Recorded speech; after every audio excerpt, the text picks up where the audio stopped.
Hi guys! Ayan, katatapos ko nga lang palang magtanim. Nagpunla ako ng ibang mga pananim na pwedeng itanim. Tapos, nagluto nga pala ako kaninang tanghali ng sarubot at saka ibabaon kaya ni Papa Jubes. Nagbaon siya gawa ng sumama siya sa lao. Tapos yan, may kape tayo. Kape tayo muna. Tapos, alam nyo ba itong sarubot? Sobrang memorable nito sa amin. Kasi, nung mawala yung papa namin, nag-iwan pa siya ng baby. So, kailangan kayod, kailangan magtrabaho ng nanay ko. Naiwan sa amin si baby. Ako yung nag-alaga. So, parang siya na yung tumayong, parang anak ko na nga siya eh. Kasi, siya yung panganay ko, mami ang tawag niya sa akin. Tapos, nung baby pa siya, syempre, nagagata siya. Eh, ang sahod naman nun sa pagiging kasambahay, magkano lang. Tapos,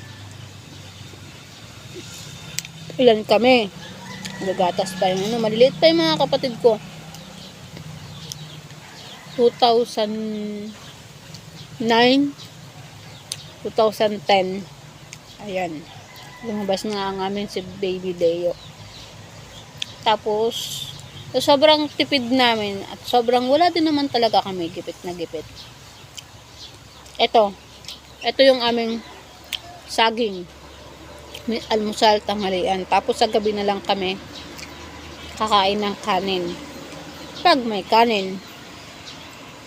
Pag wala, ganito ulit. Tapos yung isa kong tiya, kapadala niya kami ng saging na hinog. Gagawin ko namang minaluto. Yung banana Q, maruya, ganyan. Tapos papatinda ko yun sa mga kapatid ko. Yung dalawa kong kapatid. Tapos ubos si saging. Pero walang benta. Kinain pala nila. So parang hindi ka naman magagalit. Kasi nga, maliliit pa sila eh. Tapos syempre, kung ano yung pwedeng gawin extra, ginagawa namin.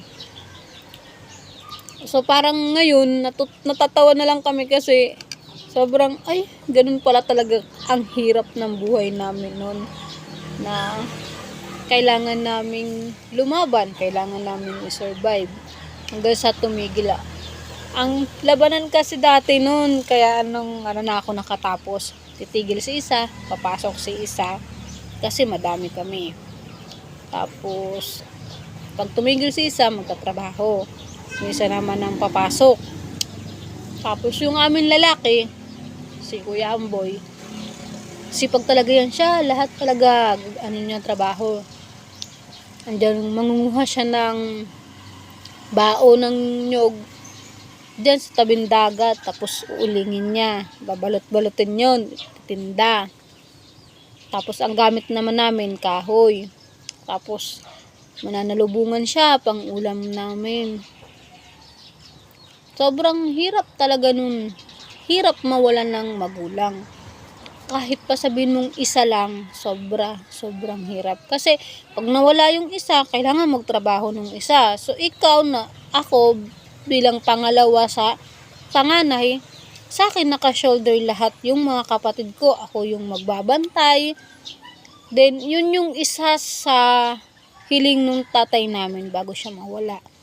Sinabi niya sa akin na, "Nak, gusto ko kung ako ay mawawala, gusto ko sinupin mo yung mga kapatid mo." Kaya kahit na sinasabi sa akin ng mga tiya ko na, akin na si ganito, akin na si ganyan. Sabi ko sa kanila, hindi po. Magsasama-sama po kami kahit sa hirap at gutom. Kasi yun yung gusto ng tatay namin na magkakasama kami.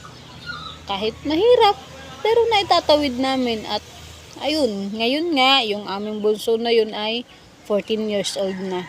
Matigas na rin ang ulo. Tapos medyo nagkakaayos-ayos naman na yung buhay namin. Although na may mga sarili na rin kami pamilya.